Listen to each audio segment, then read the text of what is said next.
حضرت بلال سے لوگوں نے کہا آپ نبی پاک سے متاثر کیسے ہوئے؟ تو جناب بلال کہنے لگے میں زیادہ لوگوں کو، مکے کے لوگوں کو جانتا ہی نہیں تھا، چونکہ میری ڈیوٹی تھی گھر میں کام کرنے کی، اور مجھے سخت سزا ملتی تھی امیہ بن خلف کی طرف سے، بلکہ تحقیق یہ ہے کہ یہ عبداللہ بن جدعان کے غلام تھے۔ امیہ بن خلف نے تو جب انہوں نے کلمہ پڑھا تو پھر خریدا۔ عبداللہ بن جدعان کہنے لگا میں فارغ نہیں، آپ لے لیں، آپ اس کو سزائیں دیں۔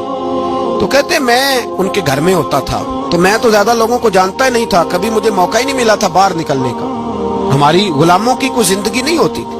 حضرت بلال کہتے ہیں ایک دن مجھے بخار چڑھ گیا بڑا تیز، میں لوگوں کو جانتا نہیں تھا۔ فرماتے مجھے تیز بخار چڑھ گیا تو ٹھنڈ بڑی سخت تھی، میرے مالک نے مجھے کئی کلو جوں دیے پیسنے کو چکی پہ۔ کہتے میں بیمار تھا تو میں نے کچھ دوائی لی جو اس وقت موجود ہوتی تھی، میں نے اوپر لحاف لیا، دودھ پیا تو مجھے نیند آ گئی۔ جب میں سویا تو میرا مالک آ گیا، اس نے آ کر کے مجھے سوئے ہوئے دیکھا تو کھینچ کر کمبل اتارا، رضائی اتاری، لحاف اتارا، کہنے لگا اب تیری سزا یہ ہے کہ تو کھلے میدان میں بیٹھے گا، وہاں چکی پیسے گا، اور دوسری سزا یہ ہے کہ تجھے قمیض پہننے کی بھی اجازت نہیں۔ حضرت بلال کہتے ہیں تیز بخار، ٹھنڈ کا عالم، اور جب میں چکی پیس رہا تھا تو رو رہا تھا۔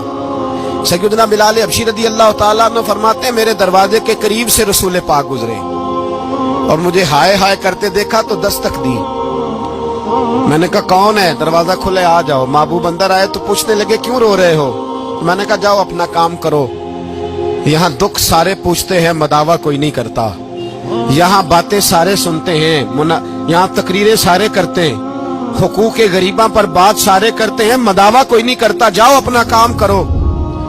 کہتے ہیں میں نے سخت جملے کہے، معاذ اللہ، حضور چلے گئے، اور جب حضور جا رہے تھے تو میں کہہ رہا تھا بس جا رہے ہو نا، میں نے پہلے ہی کہا تھا جاؤ۔ کہتے ہیں قربان جاؤں، تھوڑی دیر گزری تو اللہ کے رسول کے ہاتھ میں گرم دودھ کا پیالہ تھا، کھجوریں تھی، حضور تشریف لائے اور کریم رسول نے مجھے کھجوریں دی، دودھ پلایا اور کہا چل جا کمبل میں بیٹھ جا۔ تو میں نے کہا چکی کون پیسے گا؟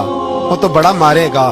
کہتے ہیں لوگو اس نبی کا میلاد اور معراج بھول نہ جانا، اس رسول پاک کی محبتوں میں کمی نہ آنے دینا، اس محبوب کا نعرہ ساری دنیا میں لگا دینا۔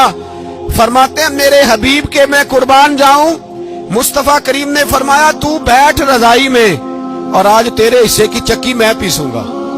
کہتے ہیں ساری رات حضور چکی پیستے رہے، ساری رات۔ سویرے میں اٹھا اور میرے حبیب پاک نے مجھے وہ سارا کچھ دیا اور خود چلے گئے۔ اگلی رات پھر آئی تو حضور پھر آ گئے، مجھے پھر رضائی میں لٹایا، دودھ پلایا اور ساری رات چکی پیسی۔